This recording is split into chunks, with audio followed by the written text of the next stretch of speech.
Capítulo 10.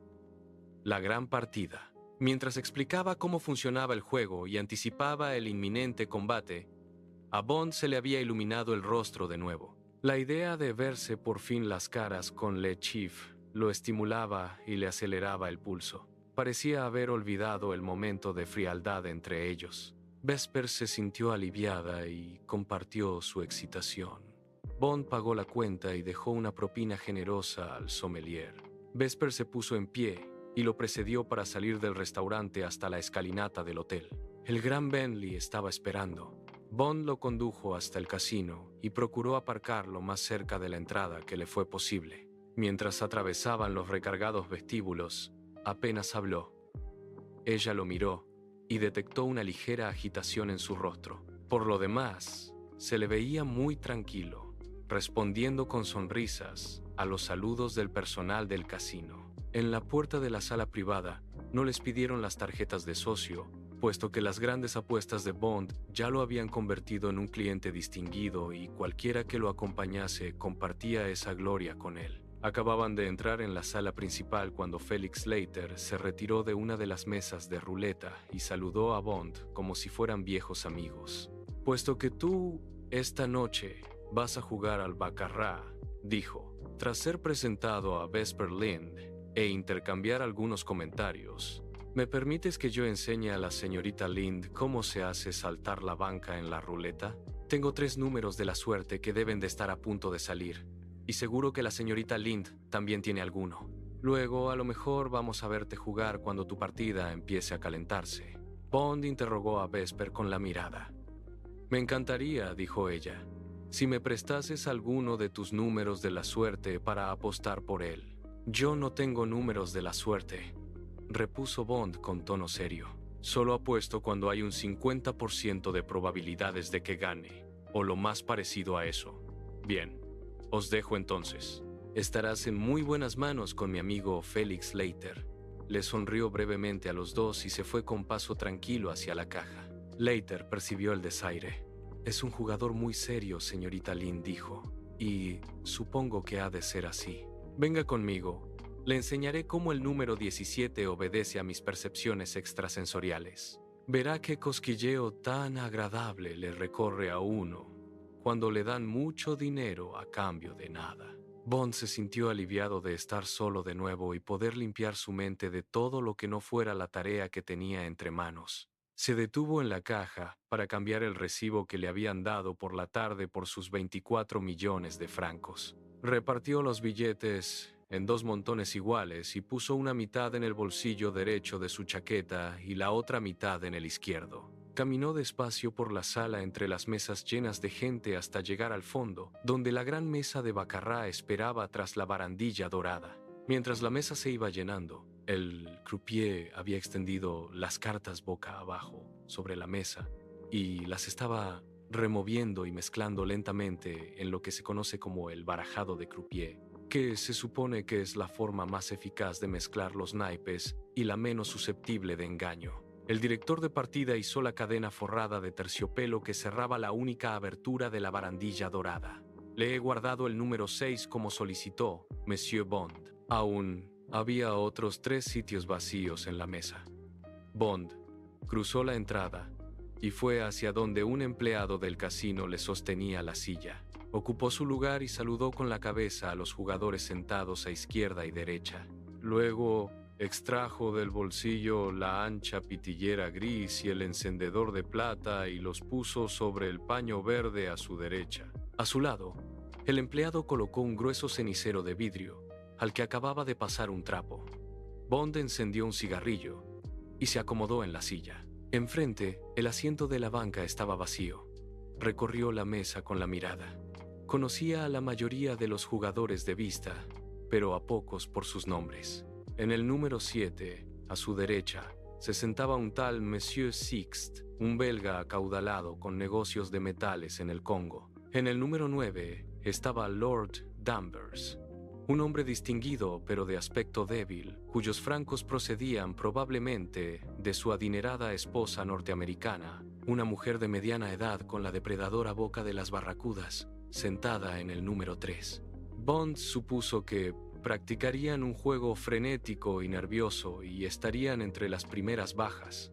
En el número 1, a la derecha de la banca, se sentaba un jugador griego muy conocido, propietario de una rentable compañía naviera, como al parecer lo era todo el mundo en el Mediterráneo oriental. Según la experiencia de Bond, jugaría bien, con sangre fría, y permanecería hasta el final.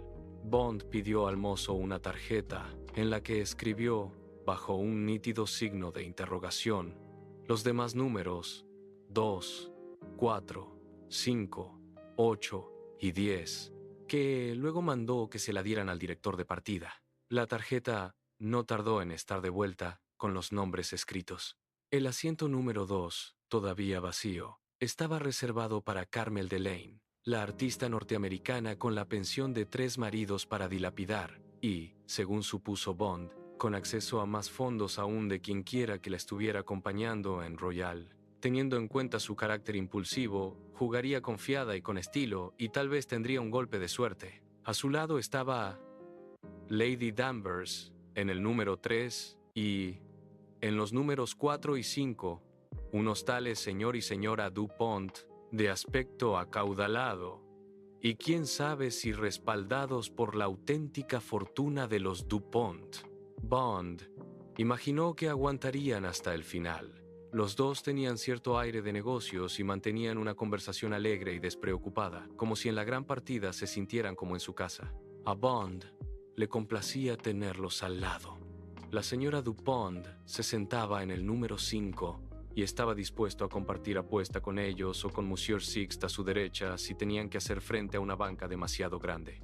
En el número 8 se hallaba el Maharajá de un pequeño estado indio, que probablemente jugaría con todas las libras acumuladas durante la guerra. La experiencia de Bond le decía que pocas razas asiáticas mostraban coraje en el juego, ni siquiera los afamados chinos, que tendían a descorazonarse cuando las cosas se ponían feas.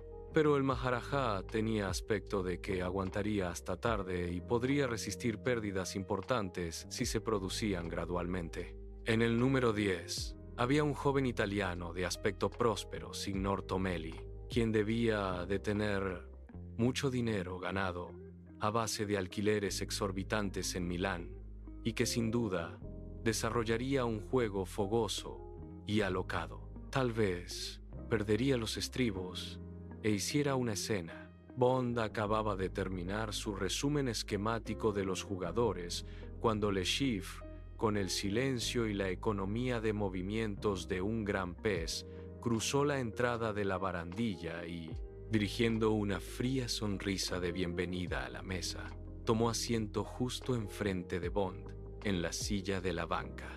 Con la misma economía de movimientos, cortó el grueso mazo de cartas que el croupier le había colocado con precisión sobre la mesa entre sus dos relajadas y rollizas manos. Cuando el croupier, con un rápido y preciso movimiento, introdujo las 6 barajas en el sabot de metal y madera, Le Chiffre le dijo algo en voz baja. «Messieurs, mesdames, les jeux sont faits. Un banco de 500.046, Dijon». El griego del número 1 dio un golpecito sobre la mesa, delante de su gran montón de fichas de 100.000 francos. El croupier añadió, «Le banco es fait, 47». Le Chiffre s'inclinó sobre el sabot. Le dio una palmada seca y deliberada para asentar las cartas, la primera de las cuales mostraba su pálida lengua rosa semicircular a través de la sesgada boca de aluminio del sabot. Con un dedo índice blanco y gordo, presionó con suavidad la lengua rosa y extrajo la primera carta, que deslizó entre unos 20 o 30 centímetros hacia el jugador griego de su derecha. Después extrajo otra carta para él, luego otra para el griego y por último otra para él. Le Chiffre permaneció inmóvil, sin tocar sus cartas.